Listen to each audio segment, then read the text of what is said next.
Kia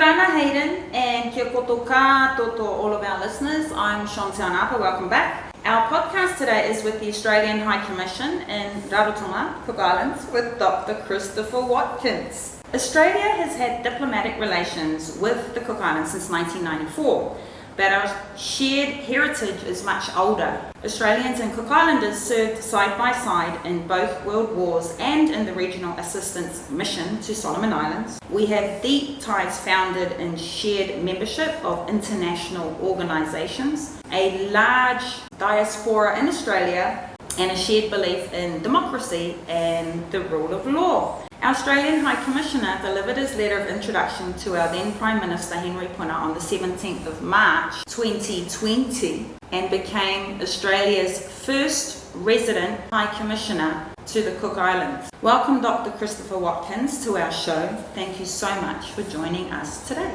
Thank you, Chantal. Kia orana, and it's a great pleasure to be here with the Oprah of the Pacific. I've got one staff member, the lovely Nina Webb, who is our office manager, as you know. But yes, you ring the Australian High Commission in Rarotonga, you generally get the Australian High Commissioner. I have. And isn't it, I mean, people who live the island life know that it can be a bit strange when you first go to the big city after it had been 14 months, I think, that Penny and I had been here. And of course, you get used to knowing almost everybody, or if you don't know them, you recognise them and they possibly recognise you. And then we found ourselves in Auckland and then in Melbourne, and you're anonymous, and it's a shock to the system. And Penny and I landed back in Rarotonga last week, and we looked at each other and said, "Isn't it nice to be home?" Which was a lovely thought, because we're not from here, but it does feel like home to us. There's a warmth, isn't there, that Cook Islanders bring to any interaction, which is completely sincere. You know, even people like the wonderful aunties who do the tourism campaigns and greet people at the airport. It's authentic. You know, Papatua playing his ukulele as you step off the plane, and of course Penny and I know a lot of the officials. Take us on a little journey. Yeah, sure. Well, I'm from Melbourne originally.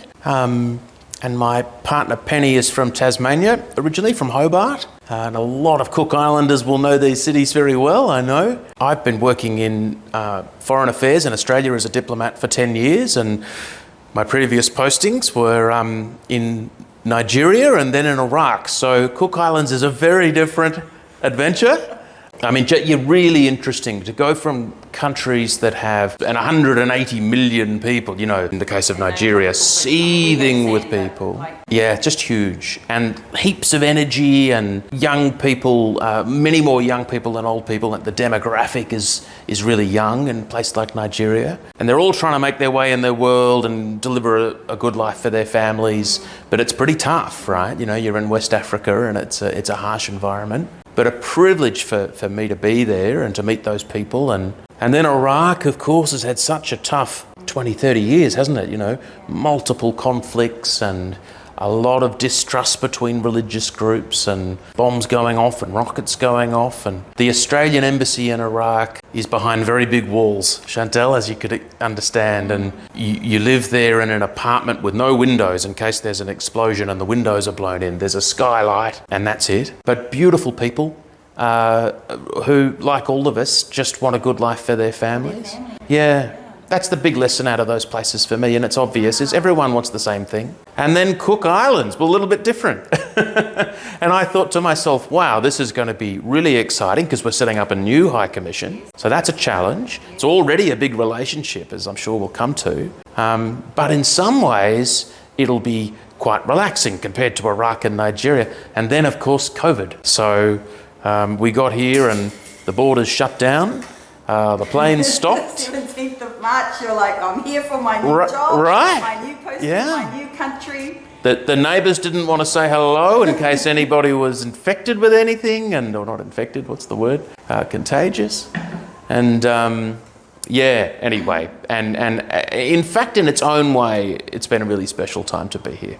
So would you be able to share with us why now Australia has decided to set up an Australian High Commissioner in the Cook Islands. Like, what's your main goal that you'd like to achieve with the position here? Sure. You know, I say to people I meet in Cook Islands that it's a new High Commission, but we're old friends, and it's not a place in the world where I have to explain to people much about Australia, because the connections are huge, aren't they?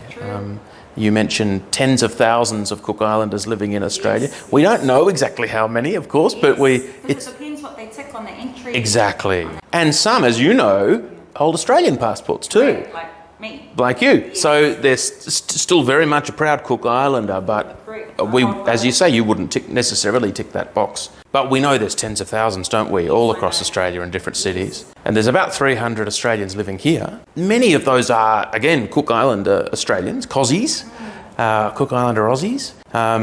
So for that reason alone, it made sense to have a presence here. Also, this is our neighbourhood. You know, we live in the Pacific. What happens here affects Australia. You know, if you have problems with fisheries here with illegal fishing, that affects our fisheries in Australia as well. The challenges you face on climate change are affecting Australia as well. You know, security in the region affects us as well. So you've got to work with your partners, and it's easier to work with your partners if you're there in person. So the government sent me in just to listen, really, initially, find out what the issues are, where can we help, and help where we can. Simple as that. So you previously, we just spoke about serving in Iraq and Nigeria, and, you know, I really want to cross that again with what's it been like watching the Cook Islands respond to COVID? Well, it's an incredible time to be here, isn't it? And really, we had no idea that when we turned up, of course, the borders would shut. It was still at that stage where no one really knew how bad COVID was going to be.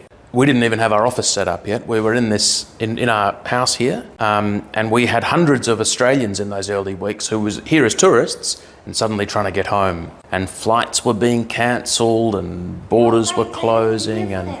Yes. Because previously they wouldn't have had an Australian High Commission they could go to. Right, you're right. In a way, really good timing. And every flight that left, I was out at the airport working with those wonderful Air New Zealand staff to try and reassure Australians that they could get home, explain to them how it worked. And you're right, we wouldn't have been here had it happened a month earlier. We couldn't have helped. And then the other side of it, which was also good luck in some ways, was to see just how well Cook Islands dealt with it. I mean, this is one of the only countries in the world to have had no cases, right? And it's because of how quickly the government closed the borders securely, but also how well the community responded. And as an outsider, to see, for instance, the rise of the Punas, these community committees, I don't know how to describe them, who knew where everybody lived in their village, right? I mean, you take that as a given as a Cook Islander. Of course, everyone knows where everyone is. I think you did a very good job as a country of moving quickly, because you had 15 flights a week, I think. Is that right? Los Angeles, Papeete, Sydney, Auckland. Yes, you're surrounded by sea, but you're very well connected to the world, or were. And to be able to, A, to close that down, and B, to get the whole community observing the social distancing.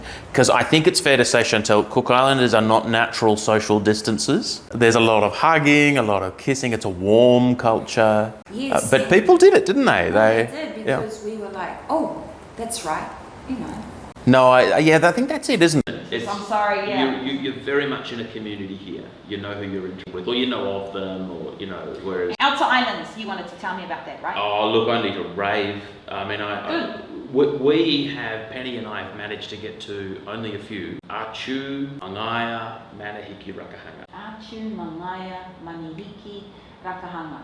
Yeah, we love it. We were blown away. I mean, I always say as a diplomat, you can't get to know a country just from its capital city. Everyone who's been to Australia knows you can't just go to Canberra and say, oh, I understand Australia. Countries are complicated. And I think the same about Cook Islands. I think you've got to, if you don't go to the Pārnui, you can't come to understand the country. We love those trips. And so you're just eating fish? Oh, beautiful. Beautiful food, a lot of dancing, the big welcome, flowers, as you say, all those scents. Yeah. And the pearls too, of course. We went out and saw the pearl farms on that beautiful lagoon in Manahiki.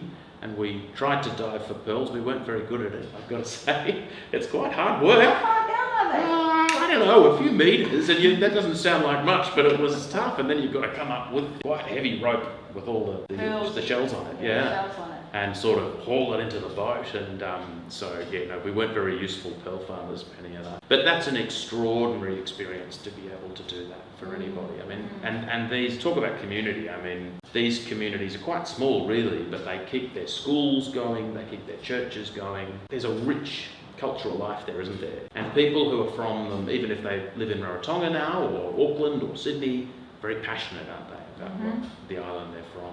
Archu was just stunning. It was actually the first one we went to officially. I have to admit, we snuck to Aitutaki for a weekend, but we haven't officially been there, so listeners, don't tell anybody. We're going to go soon.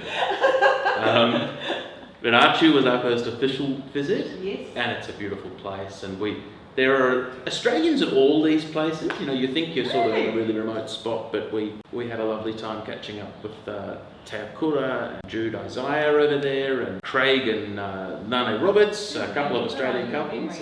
And they took us for a good old Australian barbecue by this little cove. And as you go around, you see evidence of the Australian relationship. Coming back to your question about why we're here. The Mapamai Hall, the village hall, has this wonderful big new water tank with the Australian aid kangaroo on the side of it. Because a few years ago now, we donated the water tank. Water's a problem, as you know, in many of these islands. And I didn't know about that, to be honest with you, Chantal, until I got there. But you see, in all these islands, you see evidence of support, from Australia, sometimes from years ago. And then you're like, wow, we've actually been here for a while. Exactly. I'm the new kid on the block, but we've been here for a long time. Connections. In Mangaya, the electricity cables linking the three villages were laid down by Australia in the 90s. It's exciting, you know. Yeah. And then, of course, there's the people. In the Mangayan primary school, I asked the kids, who here has family who live in Australia? All these arms, almost every arm. And then I said, who here was born in Australia? And a lot of arms went up. So that's been a lesson for me, you know. We're learning, just people like yourself who've got a foot in each culture and might have lived many years in Australia, and be proud Australians and proud Cook Islanders as well. And you hear that a lot. I mean, I was talking to Eleanor Tavioni, fashion business. Yes. She did her initial study in Footscray in Melbourne at the School of Textiles, and has brought that back with her into this wonderful business that she set up. Sells in Sydney and Auckland, and I think Samoa, doesn't it? Yeah, fantastic. Henry Puna did his university in Hobart. Mark Brown, Prime Minister, used to work in the Gold Coast. So lots of human connection. And of course, all these people are fiercely proud Cook Islanders. But the reality is most people in Australia, well, 45% of Australians either were born overseas or their parents were born overseas. Cook Islanders are part of that mix. Any news on a possible date of our travel free bubble extending to some states of Australia? Good question. The short answer is no, we don't have a date. I think there's a lot of goodwill though, you know, and I think because of just what we've been talking about, right? A lot of people with families in Australia here, and a lot of Australian families with family members here. We need to make it easier for those people to come together. Is that why you were away for so long? That's right. I didn't want to be away for 2 months, but I needed a whole month to get through New Zealand in each direction, which a lot of people, well, everyone's having to do. And it's frustrating, I know, for people who are they might be trying to get home for a wedding or a funeral. Well, I think, you know, what we need to make sure is that everyone's really confident that Australians coming here aren't presenting any risk. The really good news there is that Cook Islands is doing an incredible job of vaccinating its population. Oh, hasn't that been fantastic? Oh, amazing. I saw your acting High Commissioner, he got his vaccination while he was here. I was very fortunate to meet him, Peter Lothian. That's right. While you were away. He was here for 2 months. He was vaccinated here. He came to our anniversary, our first anniversary for the podcast, which was great. He was talking about his 2 months here too, and his vaccination. Yep. And I think it's about 90% of us have been done now. 95 even, maybe? 95. It's very good. It's world-beating, really, numbers. I got mine done on Monday, my first one, almost completely painless and so efficient, don't you think? You just, Te Māori Ora, I take my hat off to them. You go in, they're ready for you, they usher you through, have all your forms ready. Didn't take long at all. And everyone's embraced it, haven't they? Very few people who are reluctant here. And I said to Prime Minister Mark Brown the other day, I think Cook Islands is on track to be one of the only countries in the world that has kept the virus out and done a really efficient job of vaccinating its people. Most countries have got one of those right but not the other one. Some countries have got neither of those things right. Cook Islands has just nailed it. So yeah, really exciting. And to come back to your question about getting rid of those impediments to travel with Australia, well, it makes us all feel a lot more comfortable, doesn't it? If we're vaccinated here in Cook Islands, there's no risk. So I'm on it, Chantel, I promise. What things, Chris, are you looking forward to for the remainder of your posting here? Right, well, the 3 Bs, I think. So firstly, borders. Won't it be a great day when that first plane lands from Sydney or from Brisbane or wherever it comes from, and we have direct flights again and family members can come together. We talked about that. Mm-hmm. The second one is a bit personal. Mm-hmm. Penny and I are expecting a baby. So we're going to have a little Rarotongan in end of October. Congratulations, how wonderful. Thank you. So we're very excited about that. How wonderful. And I mean, you tell me if I'm wrong, but I get the feeling that Cook Islands likes a baby, right? Cook Islanders are family-oriented people. So we think Penny often gets called Mama Haikon. We think maybe this is Baba Haikon on the way. I love it. And then Congratulations. thank you. That's beautiful. I shouldn't slip in personal anecdotes like that, but I just thought I'd share that with your listeners. So that'll be good And the fun. third B? Borders, baby. boat. Boat. So April next year, the Te Kukapatu June next year it will arrive. I think that's right. The patrol boat that everyone will know from Avarua Harbour, the police boat. That was an Australian gift 30 years ago. Yeah, tell us about. I mean, I know about it, but please You know tell our about it. listeners Well, I mean, about it. in Please case tell. listeners don't know, it's obviously Cook Islands, 15 islands and a huge area of sea. So keeping that all connected. And one of the really important tools that the Cook Islands Police Service has is this patrol boat that was donated by Australia, as I say, 31 years ago. It's in perfect condition because the police service here do a wonderful job of looking after it. But it's 31 years old and it's time for a new one. So we, Australia, are giving a new patrol boat due to arrive June next year. It's bigger, it's faster, it's obviously got a lot more technology in it. And I think that'll be a big celebration, don't you think? I mean, it's... Yes, and I'd like you to explain to our listeners, please, what we use it for. All sorts of things, that seems to be the answer, doesn't it? I mean, of course it's a police boat, so I suppose the core uses policing and illegal fisheries, big problem, particularly up in the north. Yep. Preventing illegal fishing boats from coming in, and sometimes you need to be able to pull up alongside them and demand to see what they're up to. Mm-hmm. Sometimes, of course, that can be about drugs or other transnational crime. So it's a policing boat, but it's talking to people anecdotally. It's been involved in a number of emergency situations as well, where boats got into trouble at sea, and that Te Kukapa has been sent to rescue people. Incredible story that Nikki Rattle, the former Speaker of Parliament, was telling me about a boat catching fire at sea on the way from Manahiki and everyone having to abandon ship, and the Te Kukapa coming into view and rescuing them, and how emotional that was. So I understand that there are a lot of stories like that. And just getting people to and fro. I mean, the government ministers and the like will occasionally jump on board, and that's great. We Australia just want to see it used well. If you give any gift to anybody, you just want to see it used, and it is here, and it's beautifully looked after. Unfortunately, whenever I get on it, I feel like throwing up very quickly, Chantal. When we took the boat from Manahiki to Rakahanga, they put on the most wonderful welcome in Rakahanga. Everyone was out with the floral A's and the singing and the drumming. And I'm sorry to say that I was not in a good state. I was pale as a sheet. I'd been sick all the way along. Penny's much better. Anyway, learning. Okay, Dr. Watkins, any closing thoughts today to our listeners? Look, I'd just say to your listeners, no, it's been a lovely opportunity to talk. Thanks, Chantal, for having me on, and I hope you can tell what a great time we're having here. Yeah. And how... Well, when I walked in, Chris, you said you don't want to leave. No, don't want to leave at How much all. longer is your posting for? Mid next year, June next year, so we'll hopefully be here for the arrival of the Te Kuka Patu, and then we'll We might not we'll want say you to go Maitaki. as well, so do we get a say? Well, there's precedent for shutting down the flight, Chantel. Maybe that's the way to keep me here.